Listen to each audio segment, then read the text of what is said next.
দক্ষিণ 24 পরগনার ফ্রেজারগঞ্জে ধরা পড়ল বাংলাদেশি ট্রলার। গভীর সমুদ্র থেকে আটক করা হয়েছে প্রায় 15 জন বাংলাদেশি মৎস্যজীবীকে। সূত্রের খবর, রাতে টহলদারির সময় বঙ্গোপসাগরের উপকূলীয় বাহিনীর নজরে আসে এফবি আল্লাহ মালিক নামে সন্দেহজনক একটি ট্রলার। এরপর ট্রলারটি পালানোর চেষ্টা করলেও ব্যর্থ হয়। শেষমেশ ট্রলারটিকে আটক করে জওয়ানরা। এই মুহূর্তে আমাদের সঙ্গে টেলিফোন লাইনে রয়েছে আমাদের প্রতিনিধি জাহেদ মিস্ত্রি। জাহেদ, জওয়ানরা কি অভিযোগে আটক করলো ওই ট্রলার?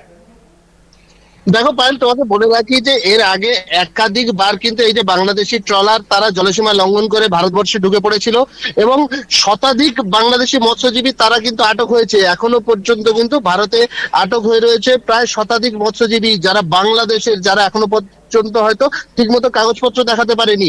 এবং একের পর এক এই যে পরপর একাধিকবার যে এই বাংলাদেশি ট্রলার তারা যে ভারতীয় জলসীমানা লঙ্ঘন করে ভারতবর্ষে ঢুকে পড়ছে, এটা কিন্তু অত্যন্ত দুশ্চিন্তার কারণ হয়ে পড়েছে। এবং আমরা দেখছি যে দক্ষিণ 24 পরগনা জেলার যে ফ্রেজারগঞ্জ কোস্টাল থানা, সেখানে উপকূলীয় এলাকায় একেবারে গভীর সমুদ্র থেকে গ্রেপ্তার হয়েছে আবারও কিন্তু 15 জন বাংলাদেশি মৎস্যজীবী। এফবি আল্লাহ মালিক ট্রলার, তাকে সেই ট্রলারেই তারা ছিল এবং তারা যেটা বলছে যে তারা মাছ ধরতে গিয়ে দিক নির্ণয় করে ভুল করে ঢুকে পড়েছে। কিন্তু একাধিকবার বারংবার যদি একই ঘটনা ঘটে, সেখানে কিন্তু প্রশাসনের কপালে যথেষ্ট পরিমাণে চিন্তার ভাঁজ পড়েছে। কারণ পরপর একের পর এক এই যে বাংলাদেশি ট্রলার গুলো তারা ঢুকে পড়ছে ভারতে, এবং তারা শুধুই কি মৎস্যজীবী নাকি অন্য কোনো উদ্দেশ্য আছে, নাকি সত্যি সত্যি ভুল করে ঢুকে পড়েছে।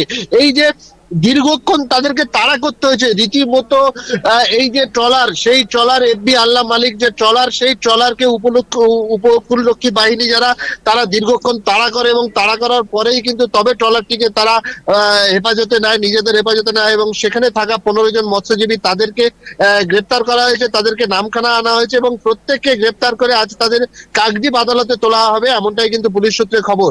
এবং 1 মাসের ব্যবধানে প্রায় পাঁচটি ট্রলার ধরা পড়েছে এই যে উপকূল এলাকায়। এতে নজরদারি যথেষ্ট পরিমাণে কিন্তু কোস্টগার্ডের পক্ষ থেকে যেমন বাড়ানো হয়েছে, তেমনি কিন্তু যে ভারতীয় নৌবাহিনী আছে, সেই নৌবাহিনীর পক্ষ থেকেও কিন্তু যথেষ্ট পরিমাণে নজরদারি বাড়ানো হয়েছে। পাইল, অনেক ধন্যবাদ জাহেদ আমাদের সঙ্গে থাকার জন্য। যেমনটা আমাদের প্রতিনিধি আপনাদের জানালেন, ট্রলারে থাকা প্রত্যেককে গ্রেফতার করা হয়েছে এবং কাকদ্বীপ আদালতে পেশ করা হয়েছে।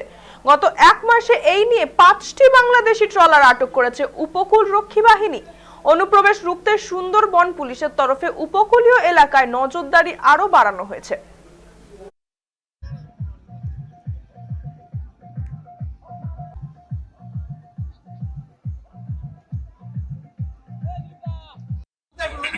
Hey.